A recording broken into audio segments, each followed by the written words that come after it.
as nearly everyone has a smartphone.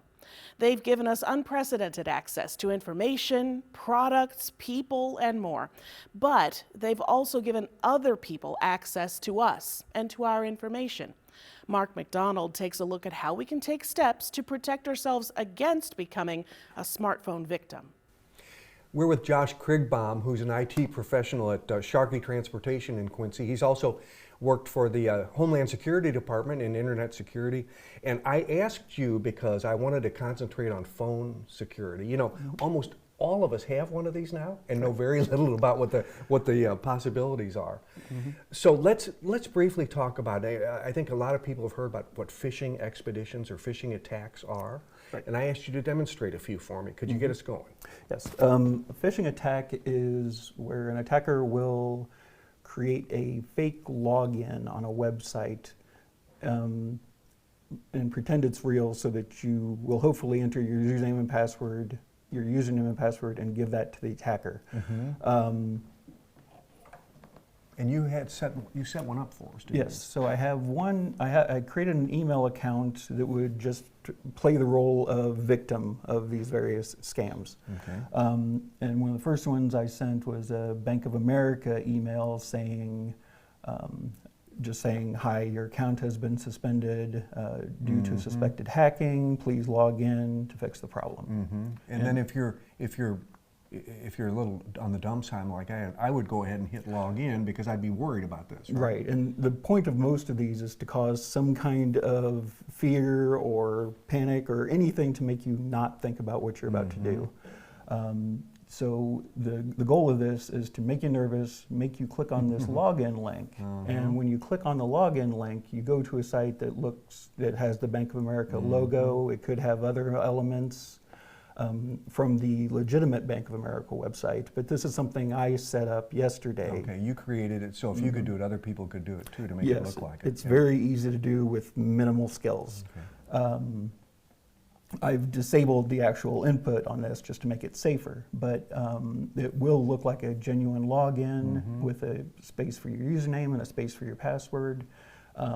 But it's not owned by Bank of America, so when you enter that information, it goes to the hacker. Goes to the hacker, okay. Right, who can then use that to get into your actual bank account. Now, is there a way that I would know not to do this? There are a couple of ways to tell. The first way is in the email itself. When you receive an email, it'll show you who the name is for that email. And that can be set to whatever you want. So I set this one to Bank of America Help Desk. If you click on it, however, it will show you what the actual email address is. And this is just a generic one I created at Gmail. So you can look at it and say at gmail.com, this definitely isn't Bank of America that's emailing me. Okay, so it's a good rule of thumb to go ahead and click on the to line, and that'll give you the email address. Right. And it gives you more information about whether it's legit or not. Yes. Okay. Yeah. Now, you might also send me one just to a person, right, asking for help. And I think we've all gotten those from Nigerian people who need to get home, those kinds of things. Yeah, there's the Nigerian prince scam. And these can come via email or Instagram or, any social media. Okay, so this one you created, this is a plea to me. Yes. Yeah, so go ahead and open it up for us if you would. This email looks like it comes from Mark McDonald. You open it up and it says, hey, I'm out of town, my wallet got stolen, I'm going to a birthday party for my cousin, could you real quick send me an Amazon gift card? Okay. It seems innocent, and if you don't think about it, you just think, hey, Mark needs a gift card, I'll send him one. But again now, the to line shows you something, and if you click on the to line, what do you learn? Right, so it doesn't show it by default, but if you click on where it says to me, and it will change based on which app you're using. You might have to click on the icon for the person. So different email apps will have different ways to look. But you want to look at the actual email address, and you can see right away that if I know Mark McDonald, I know that this is not his email address. So that would mean I need to either follow up and say, is this really Mark? What's your birthday? That kind of thing. Let me ask you about apps.